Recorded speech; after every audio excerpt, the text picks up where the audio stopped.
क्या आपको भी लगता है कि अपने स्कूटी और बाइक को रेगुलरली सर्विस करने से ही काम बन जाता है? Then you are totally wrong my friend.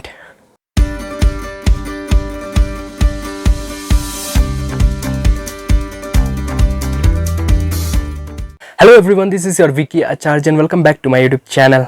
सो आज का जो टॉपिक है वो बड़ा ही सिंपल है, 5 tips to maintain a motorcycle. देखो, वैसे मैं कुछ नया कवर करने नहीं जा रहा हूँ, ठीक है। वो जो मेंटेनेंस करते हो उसी के बारे में मैं बात करने जा रहा हूँ, ठीक है। तो मैं कुछ टिप्स बताऊंगा कि आप डे टू डे लाइफ में अगर उसको इंक्लूड करते हो तो वो बहुत अच्छा हो जाता है, आपका मोटरसाइकिल का परफॉर्मेंस और एनहेंस हो जाता है, ठीक है। So let's begin.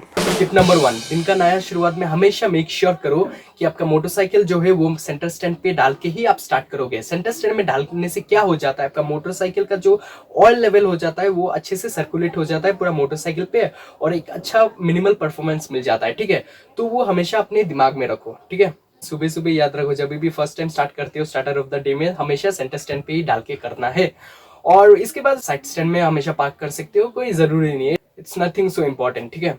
सो और हमेशा फ्यूलिंग जब करते हो, पेट्रोल डालते हो, तो मेक श्योर तभी भी आप सेंटर स्टैंड पे डालोगे, तब ऑयल अच्छे से नीचे जाता है और फ्यूल सेंसर जो है ना वो एक्यूरेट मेजरमेंट कैलकुलेट करके ही आपको बताता है। So it is very useful, तो make sure you will do. अगर आपके मोटरसाइकिल में सेंटर स्टैंड नहीं है तो नो प्रॉब्लम, ठीक है। साइड स्टैंड होने से भी काम चल जाएगा। जिसमें साइड स्टैंड है, जैसे कि एग्जांपल केटीएम, ठीक है, ज्यादा से ज्यादा मेजोरिटी में हमेशा साइड स्टैंड में ही आते हैं, तो उसमें कोई प्रॉब्लम नहीं है। उसमें ऑलरेडी कंपनी फिटेड एल्गोरिथम होता है, तो कोई प्रॉब्लम नहीं है, ठीक है। So let's begin with tip number 2। अगर आपके मोटरसाइकिल में किक स्टार्टर भी है और सेल्फ स्टार्टर भी है, मेक श्योर आप हमेशा किक स्टार्टर से ही अपने मोटरसाइकिल को स्टार्ट करोगे। किक स्टार्टर से करने से क्या हो जाता है, वो जो बैटरी हो जाता है ना हमारे मोटरसाइकिल पे, तो बैटरी का लाइफ टाइम कंडीशन बढ़ जाता है।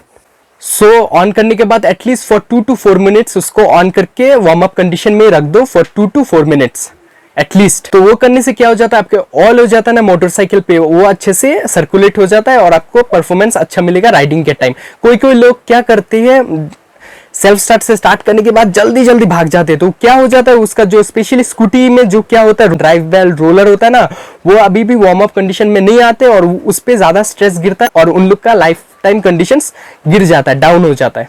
So the tip number 3 is, I am sure आप वेकेशंस पे जाते हो, हॉलीडेज पे जाते हो, घूमने जाते हो, मतलब आउट ऑफ स्टेट भी जाते हो, तो आपका मोटरसाइकिल क्या हो जाता है, वो रस्ट कंडीशन में रह जाता है, ठीक है, for 15 to 20 days, sometimes even a month. तो टाइम क्या करना है, वो आपका मोटरसाइकिल का जो बैटरी होता है ना, वायरिंग हार्नेस को बैटरी से प्लग आउट कर देना है, ठीक है। उस कंटेक्ट में नहीं रहना है। कंटेक्ट में रहने से क्या होता है, बैटरी अपना एक electricity some small amount of electricity pass करते रहता है और बैटरी ऑटोमेटिक ड्रेन हो जाता है, ठीक है। तो which is very bad for your motorcycle और आपको बैटरी का लाइफ टाइम भी ज्यादा नहीं मिलेगा, sometimes not even a month also. और अगर आपको ये सब झमेला में नहीं पड़ना है और आपको वायरिंग हार्नेस निकालने भी नहीं आता है तो no problem, you can use a battery tender. वो बेसिकली सुपर बाइक्स में लग जाते हैं, ठीक है। तो सुपर बाइक्स वाले जो देख रहे हो, it is very beneficial for you also. तो बैटरी टेंडर क्या करता है, मोटरसाइकिल का जो बैटरी होता है उसको स्टेबल कंडीशंस में रखता है। मान लो आपका मोटरसाइकिल का बैटरी का फ्लो है 12 वोल्ट, तो उसको 12 वोल्ट में रखेगा। अगर वो ड्रॉप हो जाता है तो बैटरी टेंडर ऑटोमेटिकली उसको रिचार्ज करते रहेगा, ठीक है। तो नो प्रॉब्लम फॉर इट। आप लंबे लंबे वेकेशंस पे जाओ, मजा से मजे करते आओ, आपको बैटरी वायरिंग हार्नेस छूने का भी जरूरत नहीं है अगर आपके पास टेंडर है तो। So let's begin with tip number 4, tyre pressure. तो टायर प्रेशर एक मोटरसाइकिल में एक्यूरेट रखना बहुत ही जरूरी है। जो कंपनी आपको सजेस्ट करती है, क्लेम करती है ना, तो हमेशा वही टायर प्रेशर रियर और फ्रंट में हमेशा रखो। कभी भी कम भी मत रखो, कभी भी ज्यादा भी मत रखो। ज्यादा होने से बहुत प्रॉब्लम है। अगर जिसमें ट्यूब टायर है बहुत रिस्क भी हो सकता है, कभी भी जान भी ले लेता है टायर प्रेशर, तो मेक श्योर, ठीक है। और कम भी मत रखो। ट्यूबलेस वालों के लिए थोड़ा रिलीफ है but still it is not recommended. तो what about the off road. तो जिसमें ऑफ रोड करना है आपको, हिमालयन ये सब में ऑफ रोड करना है, तो बेसिकली क्या हो जाता है, ऑफ रोड टायर हमेशा ट्यूब टायर होता है, याद रखना हमेशा, ठीक है। क्योंकि ऑफ रोड टायर में स्पोक व्हील आ जाता है और स्पोक व्हील हमेशा, जिसमें स्पोक व्हील होते हैं वो ट्यूब टायर ही होते हैं, ठीक है। तो ऑफ रोड में हमेशा 2 से 3 PSI ड्रॉप करके ही ऑफ रोड करना, ठीक है। And what about the long rides. तो लॉन्ग राइड्स में बेसिकली क्या करोगे, जैसे कि एक एग्जांपल ले लेते हैं, आपका पीछे का जो टायर रियर टायर है उसमें प्रेशर लग जाता है 32 PSI, तो 1-2 PSI हमेशा ड्रॉप करके चलो, ठीक है। जैसे कि 32 कंपनी रिकमेंड करती है तो आप 30 से 31 PSI रख सकते हो। 1-2 PSI हमेशा ड्रॉप करके रखना, जो भी bike, scooty, sometimes even a car also, ठीक है। क्योंकि लॉन्ग राइड्स में क्या हो जाता है, आपका व्हील जो है ना वो कंसिस्टेंटली घूमते रहता है और एक हीट जनरेट होता है अंदर से।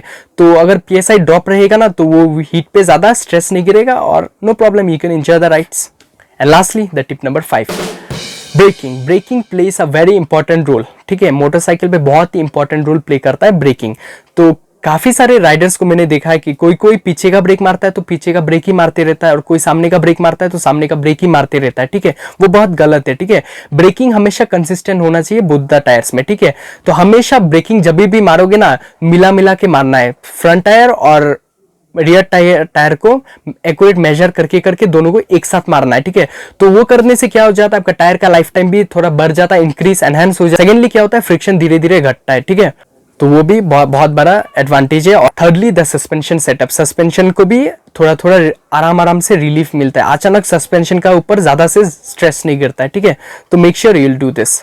सो I am all done with the 5 tips. अगर आपको ये वीडियो थोड़ा सा भी इंफॉर्मेटिव लगता है तो make sure you will share this video, like भी करना है, कमेंट भी करना है, और सब्सक्राइब तो ऑफ कोर्स करके ही जाना है, और साथ ही साथ बेल आइकन को भी प्रेस करके जाना है। और अगर अभी भी किसी को कुछ डाउट है तो make sure you comment down below, मैं उसको इंस्टेंटली रिप्लाई दे दूंगा, ठीक है, फॉर श्योर।